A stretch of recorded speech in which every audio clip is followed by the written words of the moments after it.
स्वामी जी के सामने रख रहा हूँ कि आदिकाल से हम सुंदर साथ श्री कृष्ण प्रणामी धर्म की जय बोलते आ रहे हैं।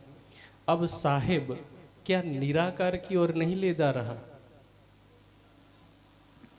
देखिए 478 और 3 2 404 साल लगभग होते हैं। इसके पहले तो तारतम्य ज्ञान था ही नहीं।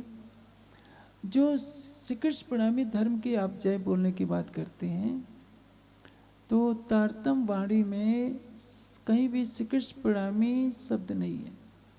धर्म क्या है? त्रैलोकी मेरे उत्तम खंड भरत को तामे उत्तम हिंदू धर्म। धर्म हमारा हिंदू धर्म है। आप श्री कृष्ण प्रणामी धर्म कहाँ से बना लिए आप? तो आप भी जैन बौद्ध और सिख हिंदू धर्म के एक अंग थे। अब वो कह रहे हैं कि चूँकि राजनीतिक तरीके से इनको अलग कर दिया गया कि तुम अल्पसंख्यक का लाभ उठा लो, तो इन्होंने कह दिया हम हिंदू ही नहीं हैं, हम तो जैन अलग हैं, बौद्ध अलग हैं, सिख अलग हैं। अब आप भी कहेंगे कि हम कृष्ण प्रणामी धर्म को मानते हैं तो पूछा जाएगा कि आप सनातन नहीं है क्या? धर्म हमारा हिंदू है, संप्रदाय हमारी निजानंद है। देवचंद जी निजानंद तिन प्रकट करिए यह संप्रदाय। देवचंद जी ने, निजानंद स्वामी ने निजानंद संप्रदाय प्रकट किया। श्री कृष्ण प्रणामी धर्म का कहीं उल्लेख नहीं है। ये 1935 ईस्वी में धरान में शास्त्रार्थ हुआ था। उसमें जो प्रवाही विद्वान थे, उस शास्त्रार्थ का मूल कारण क्या था? एक अपना सुंदर सा था जो किसी जमींदार के यहाँ नौकरी करता था। वह जमींदार वैष्णव था। उसने सत्यनारायण की कथा शायद करवाई थी। प्रसाद लेने का जब समय आया तो वह सुंदर साथ उठ गया कि मैं प्रसाद नहीं लूँगा। उस जमींदार के सारे रिश्तेदार आए हुए थे। उन्होंने कहा कि तुम मेरे कर्मचारी होकर सबके सामने मेरा अपमान करवा रहे हो, मेरे इष्ट का प्रसाद क्यों नहीं लोगे? उसने कहा कि मुझे आप नौकरी से निकाल सकते हैं, लेकिन मैं केवल अक्षरातीत का प्रसाद ले सकता हूँ, सत्यनारायण का प्रसाद नहीं ले सकता। झगड़ा बढ़ता गया क्योंकि उस जमींदार ने अपना अपमान समझा। तो उस सुंदर साथ ने भारत में संपर्क किया। उस समय पंडित धर्मगुरु पंडित प्यारेलाल जी गुजरात से, जो पन्ना जी के धर्मगुरु थे, आगरे से कृष्णदत्त शास्त्री, जयपुर से कृष्णदेव जी और बड़ौदा से भरोसेदास जी, ये सारे विद्वानों का समूह पहुंचा। और जब शास्त्रार्थ होने लगा तो उस शास्त्रार्थ में विपक्ष ने पूछा कि आप कहते हैं कि हम अक्षरातीत श्री कृष्ण को मानते हैं, तो इसका कोई प्रमाण दिखाइए। उसमें उन्होंने महाभारत के शांति पर्व के 47वें अध्याय का जो 92 श्लोक है वो पढ़ करके सुना दिया। एको कृष्णस्य कृतः प्रणामा 10 अश्वमेध अभृतेन तुल्य 10 सुमेधि पुनरेति जन्म श्री कृष्ण प्रणामिना पुनर्भवाया। इसका अर्थ क्या होता है? एको कृष्णस्य कृतः प्रणामा, एक बार भी यदि इस श्री कृष्ण को, इस योगेश्वर श्री कृष्ण को, नारायण स्वरूप श्री कृष्ण को जो प्रणाम कर लेता है, 10 अश्वमेध यज्ञांत के पश्चात स्नान करने के फल के बराबर होता है। 10 अश्वमेध यज्ञ करने वाले का पुनः जन्म हो सकता है, लेकिन इस श्री कृष्ण को प्रणाम करने वाले का कभी श्री कृष्ण प्रणामी ना पुनर्भवाया, श्री कृष्ण को प्रणाम करने वाले का कभी पुनः जन्म नहीं होता है, इस श्लोक में कहा गया है। लेकिन इस पूरे अध्याय को पढ़ेंगे तो क्या लिखा है? ये भीष्म स्तवराज है। भीष्म पितामह ने योगेश्वर श्री कृष्ण की जो वंदना की है, भीष्म पितामह के द्वारा की गई स्तुति इस अध्याय का नाम ही है। इसमें उन्होंने कहा है कि हे प्रभु, आपने कच्छप अवतार धारण किया, वराह अवतार धारण किया, राम अवतार लेकर रावण को मारे, अब इस श्री कृष्ण अवतार में आप प्रकट हुए हैं, आपको मेरा प्रणाम है। उन पूरे अध्याय में उन्होंने उनको प्रणाम किया। और तो शास्त्रार्थ जीतना था, उस समय बात आई गई होगी, शास्त्रार्थ तो जीत गए, तो इस श्लोक की महत्ता बढ़ गई। तब से हमारे समाज ने अपनी तरफ से, विद्वानों ने व्याख्या नई शुरू कर दी। हम किसको मानते हैं? श्री कृष्ण परमात्मा को मानते हैं। कौन है? तो उदाहरण दे दिया कि श्री कृष्ण प्रणामी न पुनर्भवाया। किसी ने प्रसंग नहीं देखा कि ये कहाँ का प्रसंग है। कच्छप, वराह, रामा अवतार या जितने 24 अवतार मानिए विष्णु के, जो भी कोई कुछ मानता है, कोई 8 अवतार मानेगा, कोई कुछ अवतार मानेगा। अवतार कौन लेता है? अवतार 24 विश्व के बैकुंठ ते आवे जाए, ये तो वाणी कहती है। तो प्रश्न ये है कि क्या हम बैकुंठ बिहारी के भक्त हैं जो हम अपने को श्री कृष्ण प्रणामी कहें? पूरी वाणी की 18,758 चौपाइयों में बीतक में कहीं भी श्री कृष्ण प्रणामी शब्द नहीं है। लोक रीति में सभी प्रणाम करते हैं, वैसे तो वेद में भी वाक्य आता है, वयम त्वाम प्रणनुमा, हे परमात्मा हम आपको प्रणाम करते हैं। करो प्रणाम जोड़ जुग पानी रामायण में भी है। आपने रामायण महाभारत सीरियल में देखा, भगवान राम है, श्री कृष्ण है, कौरव पांडव सभी एक दूसरे को प्रणाम बोलते हैं। तो बोल चाल में जो प्रणाम करता है वो प्रणामी हो गया, ये प्रचलन चल गया। लेकिन धर्म कहाँ से प्रणामी धर्म हो गया? धर्म तो हिंदू धर्म है। और हरिद्वार में श्री जी ने सबको कहा कि देवचंद जी निजानंद तिन प्रगट हम प्रगट तिन प्रगट करी संप्रदाय, तीन थे हम ये लकी है द्वार पावे। हमारी संप्रदाय निजानंद है, धर्म हमारा हिंदू है, श्री कृष्ण प्रणामी कोई धर्म नहीं है। इसलिए गलत व्याख्या विद्वानों के द्वारा 100 सालों से लगभग प्रचलन में है, जिसके कारण समाज भटक गया, कहने लगा कि हमारा धर्म अलग है। आप अलग धर्म ना बनाइए, संप्रदाय को संप्रदाय ही रहने दीजिए तो ज़्यादा अच्छा है। और ये भ्रांति फैल गई है कि साहेब जी कहेंगे तो निराकार में जाएंगे। अरे भाई, कभी श्री जी शब्द का अर्थ समझा है आपने? श्री किसको कहते हैं?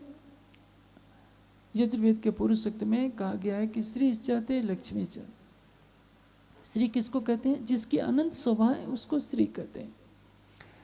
सुंदर साहब के मन में एक घृणा भर दी गई है कि श्री जी साहब जो कहता है उसे घृणा करो। रोशनी पार के दई साहेब नाम धरा है। जब अक्षरातीत सारे संसार के लिए आए हैं, देखिए सूरज उगता है, हिंदू क्या कहेगा? भानु विलसत, सूर्य उदय हो रहा है। मुस्लिम क्या कहेगा? आफताब उगा है, सूरज। अब वो सूर्य को आफताब कहेगा। क्रिश्चियन क्या कहेगा? सन कहेगा। तीनों एक ही बात कह रहे हैं। उसी तरह से जिस अक्षरातीत की अनंत महिमा है उसको क्या कहते हैं? कतेब की भाषा में उसको साहिब कहते हैं, जो सबका स्वामी है। इंद्रो विश्वस्य राजत, ऋग्वेद में एक मंत्र आता है, यजुर्वेद में इंद्रो विश्वस्य राजत, सब पर शासन करने वाला कौन है? एको देव भुवनस्य राजा, कौन है? केवल एक अद्वितीय परमात्मा। इसलिए वो सबका स्वामी है। साहेब माहे बैठ के बतावत है घर और, सो घर तुमको दिखाइया जो जहाँ नहीं कोई और। साहेब कौन है? साहेब बैठे तखत पर खेल दिखावत कर प्यार। जो मूल मिलावे में बैठा है उसको कतेब की भाषा में साहिब कहते हैं। अंग्रेजी में भी SOHIB होता है और अरबी में साहिब शब्द होता है। हिंदुओं के लिए वो क्या है? श्री जी, अनंत महिमा, जिसकी महिमा के लिए कोई शब्द नहीं है। इन मोती का मोल कहियो न जाए, ना किन्हो कानो सुनाए।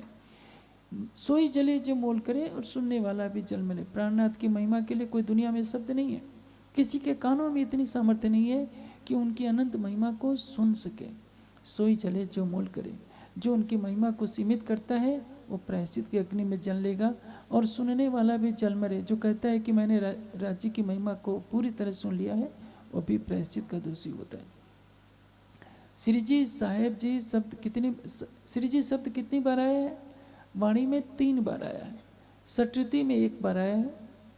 श्री जीना में वचन विचारिया, निधलिधि वचनों से निसार। श्री जी के वचनों का विचार किया। श्री जी कौन? जो देवचंद जी के अंदर विराजमान है। ये महामती जी के शब्द हैं कि मैंने सदगुरु धनी देवचंद जी के धाम हृदय में विराजमान उनके वचनों का विचार किया। पहली बार आया है प्रकाश वाणी के अंदर। तो देवचंद जी के अंदर लीला कर रहे हैं मूल स्वरूप श्री राज जी, उनको श्री जी कहा गया है। और तीसरी बार आता है कीर्तन में, श्री जी ने चरण पसाए जसिया हम जी गाए। श्री जी के चरणों की कृपा से, श्री जी के चरणों की कृपा से कौन? राज जी की कृपा से। सुंदर साथ को कहीं ना कहीं भटकाव का शिकार होना पड़ रहा है। इसलिए श्री जी साहब का अर्थ होता है हिंदू पक्ष के लिए वो श्री जी हैं, कतेब पक्ष के लिए साहिब जी हैं। सारे संसार का हिंदू मुस्लिम क्रिश्चियन सबका पूर्ण ब्रह्म सच्चिदानंद आया है, इससे उसके लिए श्री जी साहब शब्द का प्रयोग हुआ है।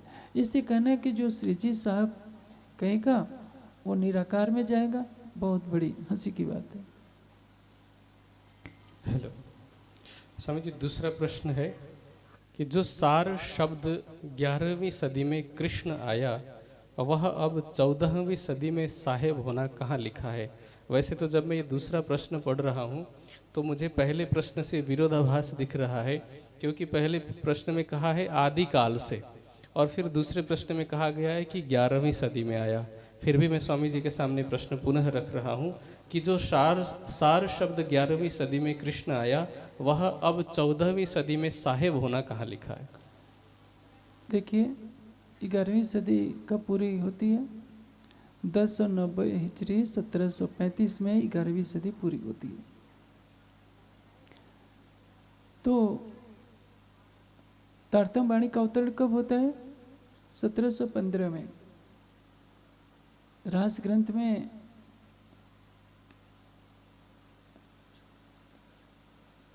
पूरी रासलीला का वर्णन अवतरित होता है। देवचंद जी के तन से 1678 में तारतम ज्ञान उतरता है। निज नाम श्री कृष्ण जी अनादि अक्षरातीत। इसका अर्थ क्या है? श्यामा जी की आत्मा कह रही है निज नाम श्री कृष्ण जी अनादि अक्षरातीत। जो अनादि है, अक्षर से परे अक्षरातीत है, ब्रजराज में उन्होंने श्री कृष्ण नाम से लीला की। महामती जी के तन से जो तारतम अवतरित होता है उसमें क्या कहा गया है? महामती जी कहते हैं निज नाम श्री जी साहब जी अनादि अक्षरातीत। जो अनादि है, अक्षर से परे अक्षरातीत हैं, जो हिंदू पक्ष के लिए श्री जी हैं, कतेब पक्ष के लिए साहेब जी हैं, सो तो अब जाहिर बे सब विद वतन से। दोनों तारतम का भाव एक ही है। तो महामती जी के तन से जो तारतम उतरता है, देवचंद जी के तन से जो तारतम उतरता है, दोनों तो एक ही समय में हुए। कितना अंतर है? 1638 में श्री देवचंद जी का जन्म होता है, 1675 में श्री मिहिराज का जन्म होता है। जब देवचंद जी की उम्र 37 साल की होती है, जब देवचंद जी की उम्र 37 साल की होती है तब मिहिराज का तन प्रकट होता है। तभी 1675 में मिहिराज का जन्म होता है और 1678 में श्री देवचंद जी की उम्र 40 वर्ष हो गई होती है। यानी देवचंद जी की उम्र के 37वें साल पूरे होने पर मिहिराज का जन्म होता है। और 1715 में जब मिहिराज का तन की अवस्था 40 साल की होती है तो रास ग्रंथ का अवतरण होता है। जब सनद ग्रंथ का अवतरण होता है विक्रम संवत 1735 में 20 वर्षों के पश्चात, तो उस समय से औरंगजेब जामा मस्जिद में श्री जी लालदास शेख बदल को कहते हैं कि जाओ इस सनंद वाणी को सुनाओ, तो उस पर क्या लिखा जाएगा। जो औरंगजेब किसी हिंदू का मुख नहीं देख सकता था, हिंदी भाषा नहीं सुन सकता था, जिस सनंद की पहली चौपाई अल्लाह मुबा मासूक से शुरू होती है उस पर निज नाम श्री कृष्ण जी क्या वो सहन करता? वो तो शेख बदल की गर्दन कटवा देता। इसलिए श्री जी के आदेश से निज नाम श्री जी साहब शुरू हुआ। ये मत कोई ने समझे कि सरकार श्री ने और मैंने श्री जी का तारतम शुरू किया है। ये श्री जी के आदेश से हुआ है। परमहंस महाराज श्री रामरतन दास जी जिस तारतम वाणी को सिर पर लेकर सोनगिरी से शेरपुर लाए, अब जाकर देखिए शेरपुर में श्री जी का तारतम उसमें लिखा हुआ है। मुजाहिदपुर में भी जो स्वरूप सा रखा है उसमें भी श्री जी की छाप पड़ी है। तो हमने कहाँ लिखा? हमने तो हमारा तो जन्म भी नहीं हुआ था कि 14वीं सदी का आप कह रहे हैं कि 14वीं सदी में हम साहिब जी कह रहे हैं। ज्ञानपीठ में 249 वर्ष पुरानी बीतक रखी है हस्तलिखित, जिसमें श्री जी साहब की छाप है। तो क्या हमने लिखी है? इसलिए भ्रांतियों में नहीं पढ़ना चाहिए। तारतम वाणी में के ऊपर चिंतन मनन करना चाहिए। सुनी सुनाई बातों पर आप चलेंगे तो आप सत्य से दूर हो जाएंगे।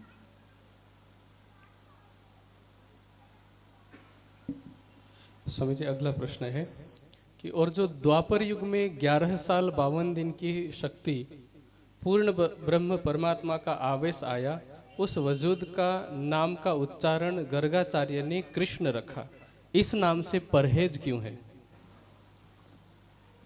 हम इस नाम से परहेज नहीं करते हैं। देखिए, आज जो मैं कपड़े पहना हूं, कल ये नहीं पहनूंगा। कल मुझे मेरठ जाना है, तो क्या मेरठ वाले मेरी चर्चा नहीं सुनेंगे? आप कपड़े को महत्व दे रहे हैं, मेरा महत्व नहीं दे रहे हैं। जो लीला करने वाला है उससे तो पीठ मोड़ रहे हैं। ब्रज वालो पीसो ये बचन अपन को कहते हैं जे, तो ये बचन तुमको कहे जा जो तुम धाम की लीला में। जिस अक्षरातीत ने 11 वर्ष 52 दिन की लीला की है, उसी अक्षरातीत ने देवचंद जी को दर्शन दिया। उसी अक्षरातीत ने मिहराज के अंदर विराजमान होकर इस वाणी को कहा है, ब्रज वालो पीसो ये बचन आपन को कहत है जे। प्राणनाथ जी के स्वरूप में जो ये परम धाम की बातें बता रहे हैं, ये वही हमारे धाम धनी हैं जिन्होंने ब्रज में लीला की थी। रास मिने खिलाए जिन्हें प्रगट लीला करी है तिने, धनी धाम के कहलाए ये जो साथ को बुलावन आए। जो सब सुंदर साथ को जगा रहे हैं अपने तारतम वाणी के द्वारा, ये वही हमारे धनी हैं जिन्होंने रास में लीला की थी। अक्षरातीत ने जो 11 वर्ष 52 दिन की लीला की थी, वह लीला कहाँ अखंड है? सबली के कारण में, और सबली के महाकारण में रास की लीला अखंड है। इन दोनों लीलाओं का प्रतिबिंब अव्याकृत के कारण, अव्याकृत के महाकारण में पड़ता है, जिसको सबली का स्थूल कह लेते। तो सबली के स्थूल में, सबली के कारण में और सबली के महाकारण में ब्रजरास और इन दोनों लीलाओं को अखंड किया गया है। अब आप पूछिए, आप कहाँ से आए हैं? ये नूर आगे थी आई है अक्षर ठोर के पार। तारतम्य ज्ञान का प्रकाश कहाँ से आया है? परम धाम से आया है। हमारा मूल घर कहाँ है? निराकार के पार के पार। योग माया का ब्रह्मांड हमारा मूल घर नहीं है। श्री कृष्ण नाम से जो लीला हुई, वो तन, वो ब्रज की लीला, वो रास की लीला आज भी योग माया के ब्रह्मांड में हो रही है। और हमारा मूल घर कहाँ है? ये मूल मिलावा अपना नजर दीजिए। हमें कहाँ चलना है? मूल मिलावे में चलना चाहिए, चलना है तो वहाँ राज्य विराजमान है। श्री कृष्ण का तन यहाँ हुआ, देवचंद जी का तन यहाँ हुआ, मिहराज का तन यहाँ हुआ। हमें किसी के शरीर या नाम से नहीं लेना है, हमें केवल राज्य के आवेश स्वरूप से लेना है। जब तक आवेश स्वरूप श्री कृष्ण जी के तन में लीला करता रहा, तब तक वो अक्षरातीत है। हम मिहराज जी का चित्र बना करके पूजा नहीं कर सकते, न देवचंद जी के चित्र की पूजा कर सकते हैं। और ये भी कड़वा सच समझिए, जो आज समाज में देवचंद जी और प्राणनाथ जी का चित्र प्रचलित है, ये नकली चित्र है। ये जामनगर राज्य के दो राजा थे, उनका चित्र है। आज आपको विश्वास नहीं है तो वहाँ जाइए, जामनगर जो म्यूजियम रखा है उसमें जाकर आप देखेंगे, जो पानी के अंदर महल है, जो उनका मूल राजघराना है, उनमें म्यूजियम में उन दोनों राजाओं के चित्र रखे गए हैं। और जब 100 दिन की यात्रा चल रही थी, उस समय फेसबुक पर सारी वंशावली के चित्र डाले गए थे। उनमें से 2 चित्रों को लेकर हमारे समाज के अग्रगण्य जनों ने एक को देवचंद जी बना दिया, एक को प्राणनाथ जी बना दिया। तो नकली राजाओं के चित्र को हम देवचंद जी का चित्र और मिहराज का चित्र मानकर मैं तो नहीं प्रणाम कर सकता। इसलिए चित्र की पूजा न कीजिए। जिस अक्षरातीत ने वाणी कही है, उस वाणी को पढ़िए, उस पर चलिए। शरीर के नाम और शरीर की पूजा के लिए वाणी का निर्देश नहीं है। हमें मूल मिलावे में चलना है, जहाँ राज्य का नूरी स्वरूप विराजमान है। हम कृष्ण नाम से घृणा नहीं करते हैं, अपितु ये कहते हैं कि कृष्ण के तन में जिसने लीला की, उस वही देवचंद जी के अंदर लीला किया, वही मिहराज के तन में आया है, जो हमारी आत्मा का प्राणपति है। इसलिए प्राणनाथ निज मूल पति श्री मिहराज सुनाम। मिहराज के तन है, उसमें हमारी आत्मा का प्रीतम प्राणनाथ लीला करता है। हमारा संबंध प्राणनाथ जी से है, मिहराज से नहीं। मुझे ऐसा लग रहा है कि ये तीनों प्रश्न आज के कार्यक्रम के प्रारंभ होने से पहले ही लिखे गए थे, या जो भी हो सकता है, क्योंकि जब इस मंच के कार्यक्रम का प्रारंभ हुआ था तो सर्वप्रथम जो चर्चा हुई थी दीप्ति जी के द्वारा, तो उन्होंने चर्चा का प्रसंग ही ब्रज और रास का लिया था। प्रकाश हिंदुस्तानी के दूसरे प्रकरण का, इस जन्म व पूर्व जन्म के संचित कर्मों को कैसे समाप्त किया जा सकता है। देखिए, उपनिषद में एक वाक्य आता है, मुंडक उपनिषद में, विद्यते हृदय ग्रंथि छिद्यन्ते सर्व संशया क्षीयन्ते च कर्माणि तस्मिन् दृष्टे परावरे। जब परमात्मा का साक्षात्कार हो जाता है तो हृदय की अज्ञानमयी ग्रंथियां नष्ट हो जाती हैं, सारे संशय निवृत्त हो जाते हैं और कर्मों के बंधन समाप्त हो जाते हैं। तो संचित और क्रियमाण दोनों कर्म के बंधन समाप्त हो जाते हैं। प्रारब्ध भी घटकर थोड़ा रह जाता है। जैसे फांसी लगनी हो तो कांटा चुभ जाएगा, ठोकर लग जाएगी, बस इतना रहेगा, कुछ रोग हो जाएगा, ये प्रारब्ध कर्म है। तो संचित और क्रियमाण को योगाग्नि से, ब्रह्माग्नि से नष्ट किया जाता है। आप ध्यान की अग्नि में डूबिए, अपने को लगाइए, परमात्मा के ध्यान में रहेंगे तो उनकी कृपा दृष्टि से संचित और क्रियमाण कर्मों के बंधन नष्ट हो जाएंगे। कोई चिंता करने की जरूरत नहीं है। इसलिए वाणी के इस कथन को याद रखिए, त्रैगुण फांस के फंद पड़े थे, सो फंदा निर्वाण। कर्मों के